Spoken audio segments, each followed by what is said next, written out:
Welcome to Miles of Books, a book-centric show to take along on your run. From Another Mother Runner and Feisty, I'm your host, Sarah Bowen-Shea, along with Coach Liz Waterstraat, to talk about a brand new nonfiction books that turns things on their head.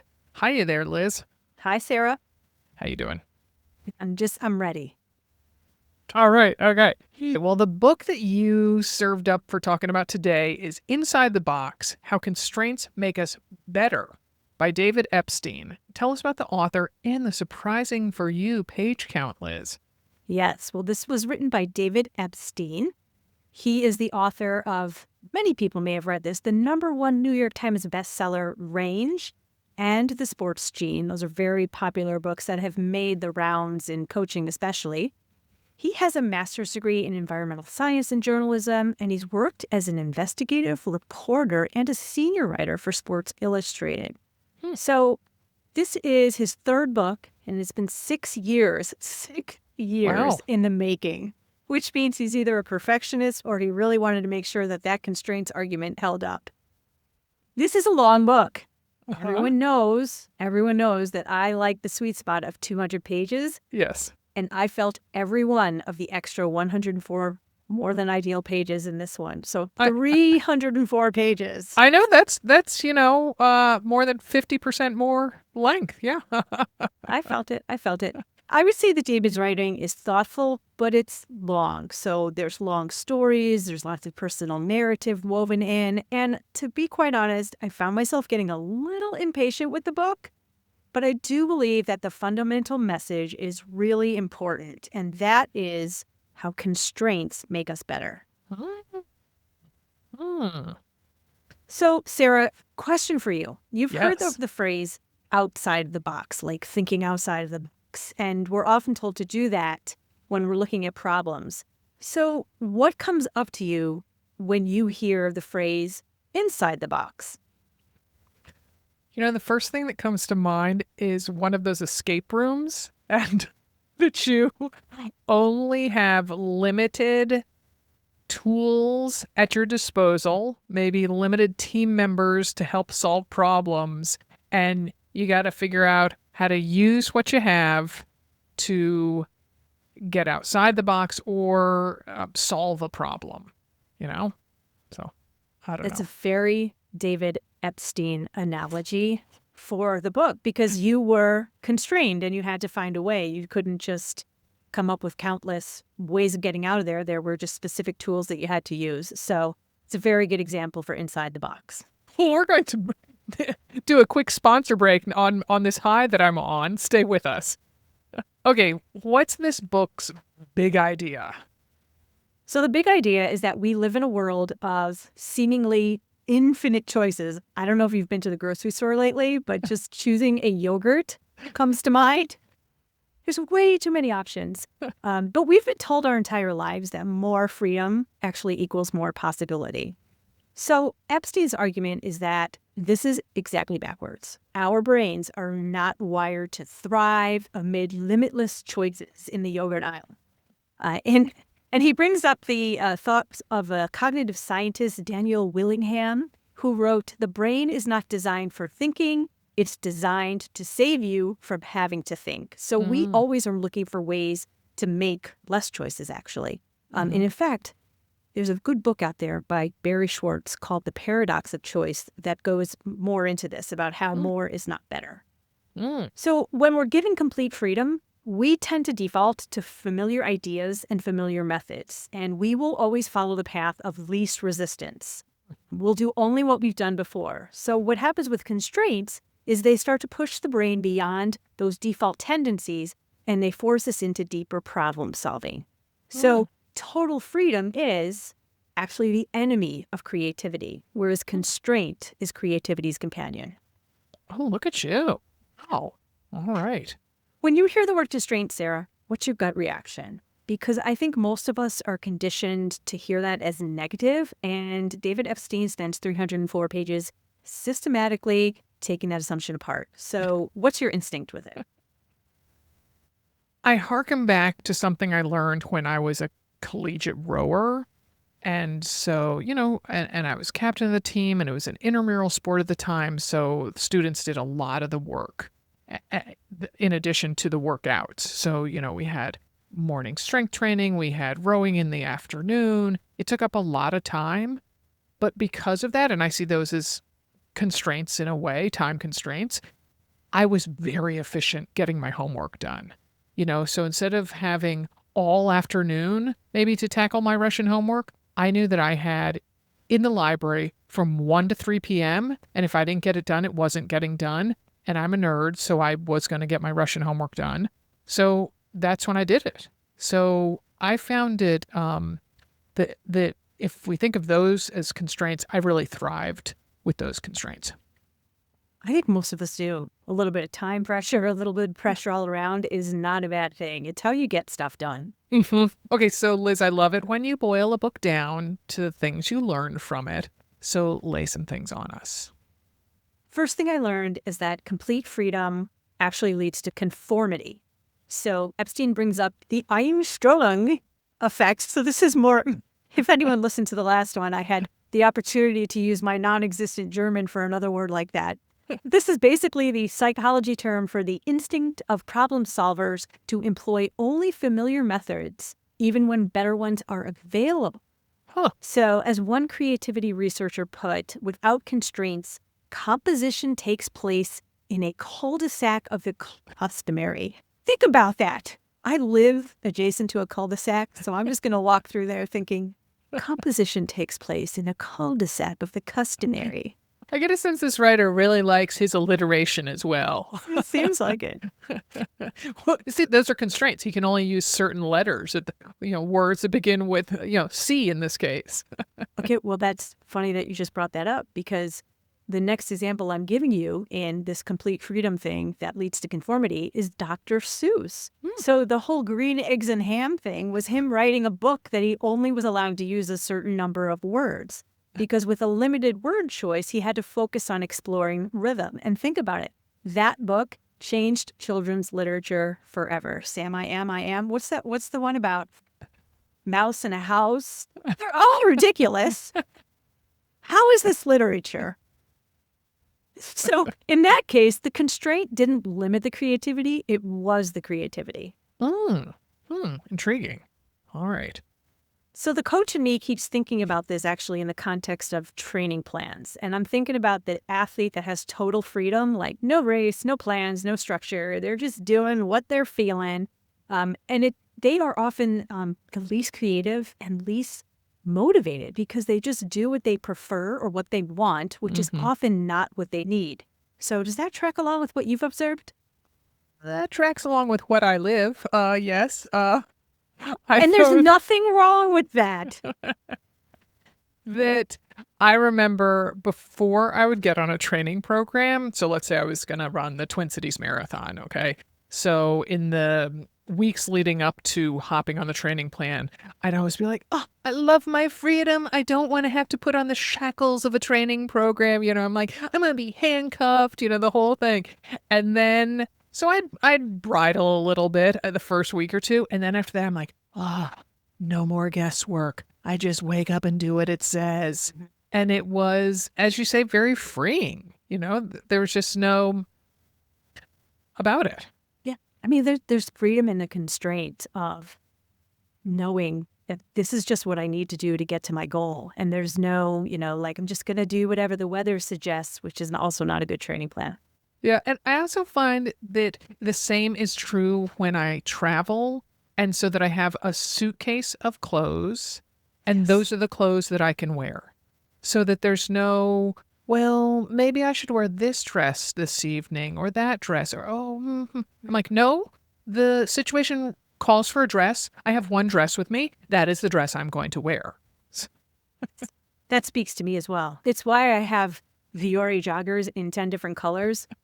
It's not about the color. It's just about those will be my pants for the day. There's no thinking. There's no like, well, should I wear jeans today or should I wear leggings? No, it's just joggers. That's it. And you do look so cute in Viore joggers. You were the first person, you and Jen showed up at our Hilton Head retreat wearing them, and I had never seen anyone wearing them. I'm like, those are so adorable. Newsflash, they don't look nearly as adorable on me. All right. Well, Sarah, the second thing I learned is that you cannot train focus, but you can constrain distraction. Mm-hmm. So this is a particularly interesting point given the attack on our attention span every time we open our phone or social media.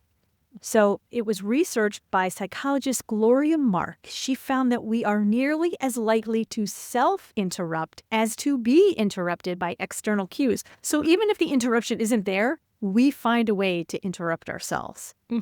We gravitate towards this level of interruption. And so if you're disrupted all day by notifications on your phones and triggers and all that stuff, you will actually unconsciously increase your self-interrupting to maintain the rhythm of distraction you become accustomed to.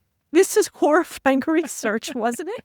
It's like we all have this internal distraction barometer, and just the mere presence of a smartphone on our desk, it can actually disrupt our thinking and impair our performance on cognitive tests. So you have to be careful how much distraction you invite into your life. And if you want to be able to focus, you have to train your attention over time, just like a muscle, which means constraining the inputs.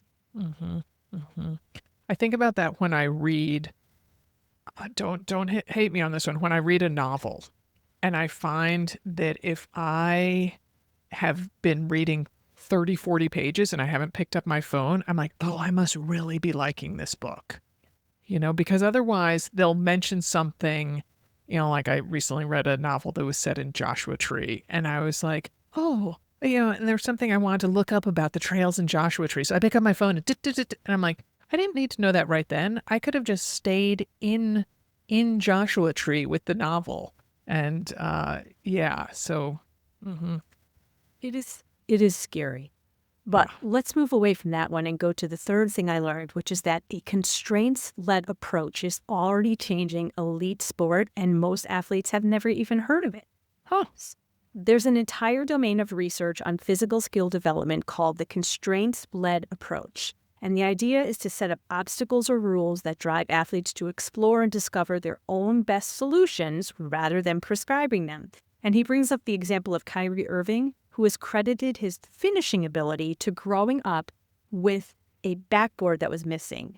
And it required him to learn all of these strange angles and spins to score.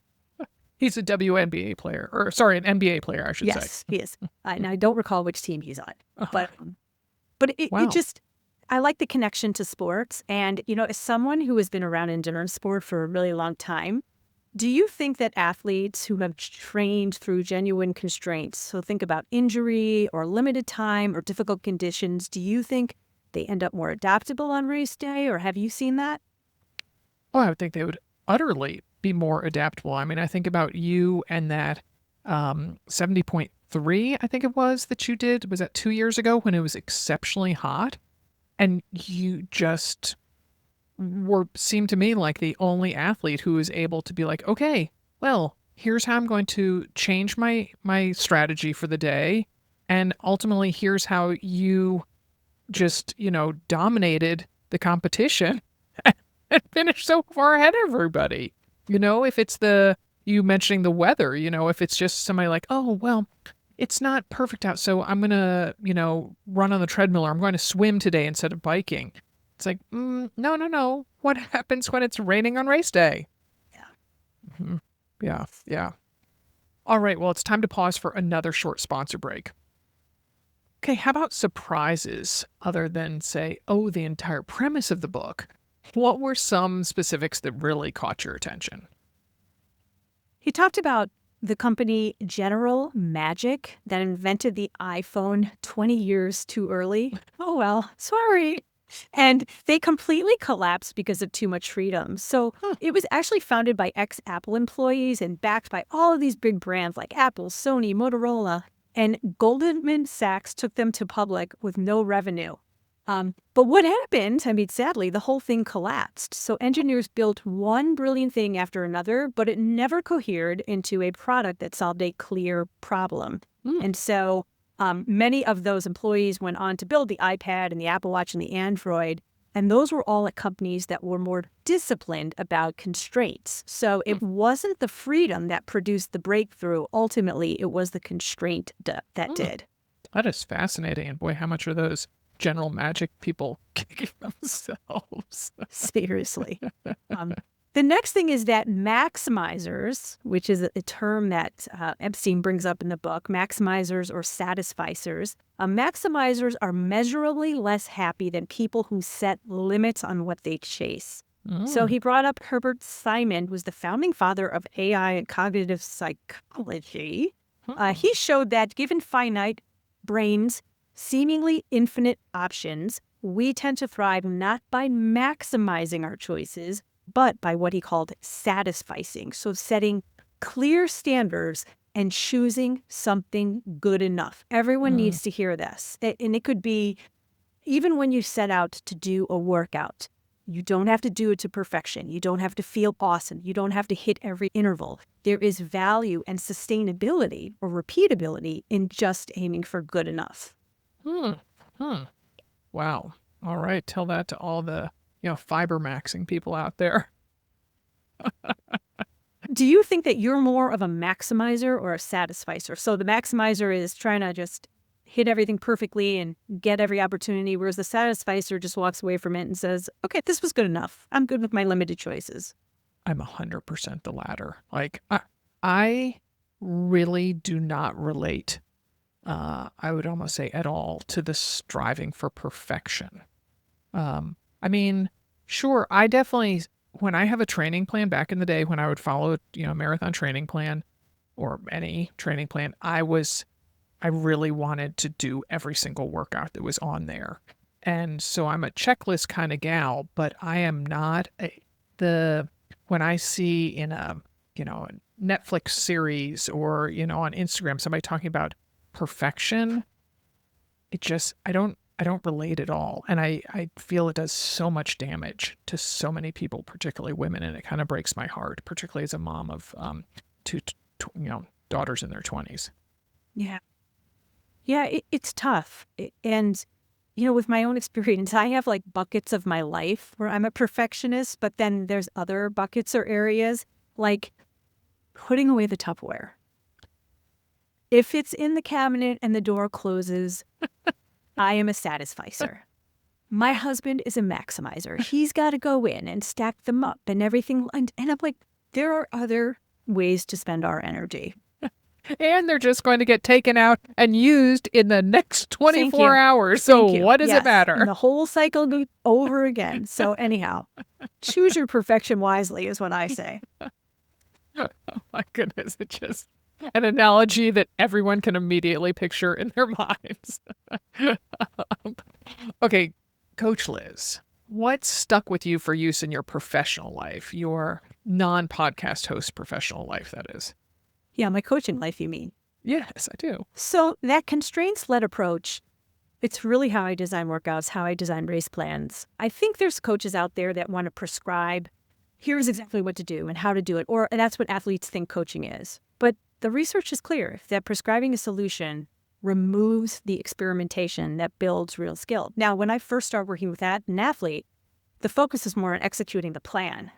And then I had a guy last weekend, Miles, hi Miles, he executed his plan pretty darn good. And I said, well, now you've earned the right to have a little more freedom next time because you know how to do it really well. And now you start to learn where you can deviate, where you can start taking risks. So I think the constraints-led approach, maybe early on with an athlete or even early on in an athlete's career or journey into sports, but you earn that right to have a little more freedom as you go. And how did Miles welcome that announcement from you? He said LFG. Okay, he's fully on board. He's because when a plan works, people have confidence in it and they start to trust more and they realize, oh, we have to first have a plan that works before we can just go out and just race like an animal. I have to say, you saying all of that reminds me so vividly of training by heart rate in 2020, in the spring of 2020, when I thought I was going to get to do the Missoula Marathon. And I had been, I talked earlier about feeling like a training plan was, a yoke around my neck or handcuffs around my wrist. Well, I really did not want to do a heart rate program, but I was curious. And oh my goodness, I loved it so much. And the results were so astonishing. And almost magical. And I never got to see it to fruition because the race was canceled. But my goodness, wow, it was a thing of beauty. Yeah. Heart rate, put a plug in for heart rate training. It takes away any sort of guesswork, judgment. You're just doing the plan. Hey, the plan says zone 1 and 2. And whether I'm running 12-minute miles or 11-minute miles, it doesn't matter because all I had to do was stay in zone 1 and 2, and I did. Yeah, yeah. So give me some real world ways women athletes can put the principles of this book into action. Yeah, so I think a lot of women are probably in this place where they have a limited training schedule or time to give to training. And so start to look at that as the design and not the compromise. And I have a great story about an athlete. He came to me and he wanted to do a 70.3, basically go from 0 to 70.3 in 10 weeks. Wow. And I could have said, no, this is a really dumb idea, or this is not possible. But instead I looked at it as, okay, our constraint is this limited time. So we don't have time for any fluff. We don't have time for any holes in the training plan. We're not going to get fancy with this. We're just going to go back to the basics. And so sometimes those constraints can really focus you to make the most of the time you have and keep you on task. So view it as a positive versus something that might be holding you back. Wow. Okay. And how did that person do? He finished and he caught the bug, and now he wants to do an Ironman. So I'm happy. I just helped to guide someone into the sport, which changed my life, and hopefully it will change his too. Excellent. Okay, the next thing is to constrain the distraction before the workout, not during it. So go back to that Gloria Mark research. It's not enough to put your phone on silence. The presence of it impairs performance. So I was in the pool today, okay, and I'm doing this really hard set that was just a bunch of 50s, like all out 50s. Every time I get to the end of the lane, there's a girl a few lanes over, and she's talking on her phone. She's on her phone. I don't know. At a pool? At a pool. Yeah, she was in the end lane, so she had her phone. And I must have done 750 meters while she was on phone. Now, I don't know. Maybe she was just kicking or something or whatnot. But I just thought to myself, gosh, I've gotten so much done, and you've just had a good chat. And, maybe it was just her recovery day, but I like to think if someone's driving to the pool, getting in the pool and getting wet, they're probably wanting to do some work. So just put it away, put it on silence. Like when I'm doing a hard workout on my bike, my phone goes on silent. Wow. Nobody reaches out. So there's no notifications, bing, bing, bing. I just want to get the work done. Yep. Okay. So all right. The last one is we can use that constraints-led approach framework for athletes who are stuck. So think about an athlete who keeps hitting the same wall, same pacing problem, same mental breakdown, same race day execution failure. The answer might not just be more of the same training. It might be a deliberately designed constraint that forces them to find a new solution. So maybe they just ditch their watch for a few weeks. They're training by RPE versus pace. Maybe they focus more on riding outside versus inside. Maybe sometimes you just need to go to a different pool. You need to just shake it up. Sometimes you just need better gutters and a deeper lane. So you want to take the obvious option off the table and see what they discover and see what happens. Oh, okay. All right. All right. So Sarah, let's wrap this up. One last question to you. What is one constraint in your life right now, and it can be running pickleball or otherwise, that you suspect might actually be making you better, even though it doesn't feel that way? All right. Well, I hope the bosses aren't listening, but I don't know if it's exactly a constraint, but my son is home for 3 weeks, and this gym that I've joined recently lets me bring a guest for free every single time I visit. And so John knows this, and he wants to go to the gym, but he doesn't want to wake up as early as I do to go to the gym, and he has a very hard summer ahead of him, so I'm letting the boy sleep as much as he needs. So he is asking to go to the gym later on in the day. And so that, cuts into my work time. I've already done my workout, whether that's, pickleball, riding the elliptigo, whatever. But then I don't think anyone at the gym is keeping track of whether I stay there with him or not. Like I could certainly go, it's right near Trader Joe's and the library and other Whole Foods, a lot of places.